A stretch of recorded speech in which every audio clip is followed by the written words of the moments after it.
In this video, I'm bringing back an old resin technique that used to be really popular, but I'm not using it in the usual way. I want to see if I can add something to it to bring it a little bit more up to date and see if it still works well for abstract resin art that sells really well. Be sure to stick around for the rest of the video to see exactly how it goes and how I get this effect. First thing I'm going to do is prep this bit of board. It's only a piece of hardboard. To be honest, it came in some packaging of a piece of furniture that we had, and there was quite a bit of it, and I saved it all. Now, it has got a solid finish here, but I don't want to use that, and you'll see why I don't want to use that in a minute. What I'm going to do is prep this bit here using white acrylic paint. And you're not actually going to see this. I'm also doing the edges as well. This is quite an important step, really, to ensure that you get the best result. So don't miss this step out if you're using a piece of board. If you're using a canvas that's already gessoed, then you don't need to do that. I'm going to let that dry for a couple of hours before I then start to do anything else with it, because I want to do something to the underside as well to protect that. Well, this is all dry now. Well, dry enough to do the next bit. And what I'm going to do is just clean off, we're using a baby wipe, any paint that's got onto the other side. And that's why I really wanted to use this side as my reverse side, because it is already coated. But if it's not, then what you can do is paint this side anyway. Now, I want to protect that as much as I can from drips and things like that. So what I'm going to do is I'm going to mix up some brush-on silicone rubber and put that on as a barrier to protect the other side of this when I pour my resin. And then I'm going to use a technique that I haven't seen used for such a long time. And they were really popular, but they seem to have fallen out of fashion for some reason. And I don't know why. Because they always sell well and they always look great. And it teaches you a lot about resin as well. That's all mixed up now. What I'm going to do is take my silicone brush and brush this on right to the edge. And then I can remove this and it'll help avoid getting all those little bobbly bits stuck to here and then having to scrape or sand them off. This has so many uses, this stuff. I love it. This will be cured in about 10-15 minutes, so if I want to get on and do the picture straight away, I can. That's all nice and dry now and sealed on there, but that'll peel off when I need it to peel off. That is all nice and dry, so I can start working on this. What I'm going to use is these little triangles to prop it up on, and they clip together as well like that if you want them to, or you can spread them out a little bit further. And these come with my kit and they're great. They are perfect for propping something up like that, and it keeps the edges off the mat so your resin will flow over them when you're ready to do the pour. I'm going to be using the J Diction High Gloss for this. It's a great resin, it's easy to use, and it's a really, really great price. I'll link it in the description below for you. Along with everything else that I'm going to use, I'm using a mixture of colours. I want a white base, so I'm using a pigment paste because that's going to be heavier. And then I'm using a liquid opaque pigment, which is the Let's Resin one. And I'm also using the Let's Resin metallic copper powder and a blue mica powder. Again, I'll link those in the description below as well. Okay, I've changed my mind on what colours I'm going to use. So what I'm going to use is a yellow base, and I'm using the pigment, and I'm also putting a bit of alcohol in yellow in it as well to lighten it up in its density as opposed to its colour. I'm going to mix all that up because it really does matter the type of pigment you use in a project, because using the wrong pigment can actually really affect the project negatively. I do have a video on that, so I'll link that at the end of this one. So that's a great yellow, I think, that's come out there now. I think this using the yellow is going to help keep the colours sharper. Although I am still using a violet. Spread that out so it covers this. I mean, it will find its own level anyway, but I want to make sure it's all the way over before I do the next stage. And now I'm going to take my split cup, and this is a 5-piece split cup, and I'm going to mix up some red pigment, but just pigment, and that's going in the first slot. Then I'm going to put some clear in. Then I'm going to use some of the copper metallic. Then I'm going to put another clear in, and now I'm using a opaque dye as opposed to anything else to use with the violet.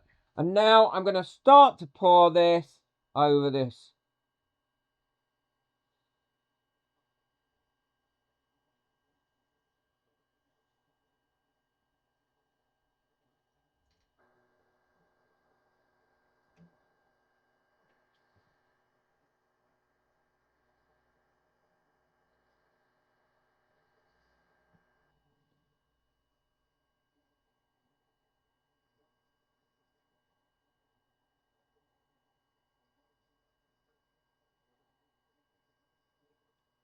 There we go.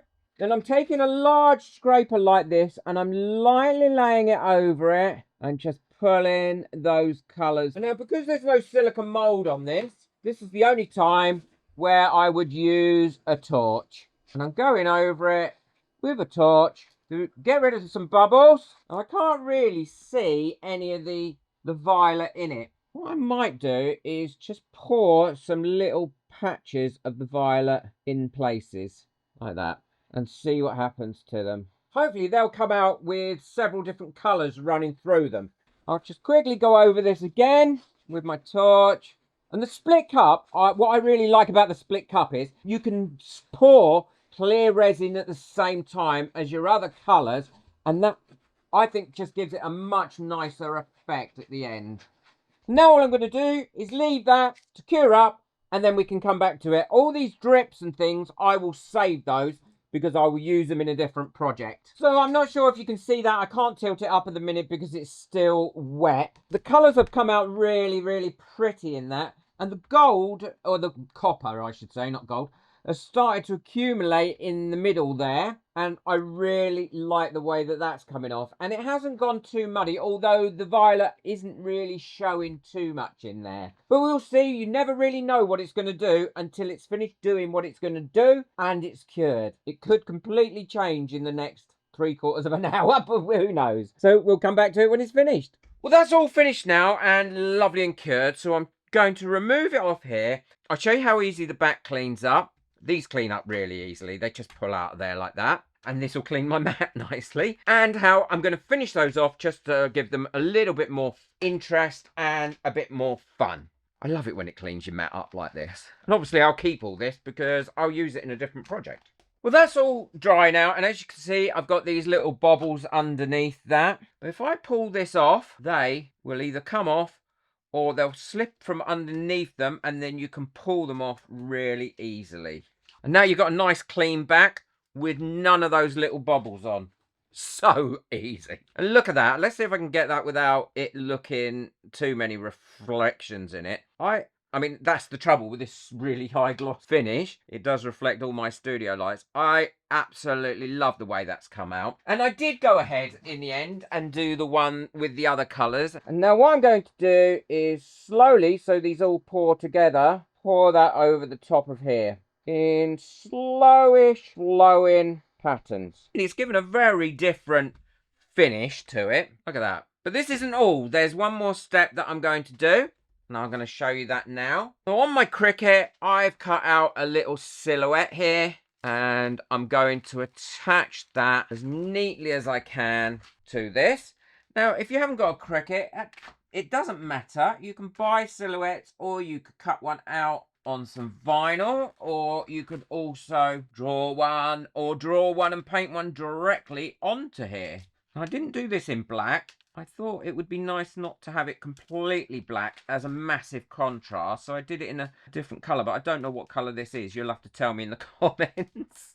And this is just a skyline image that I found.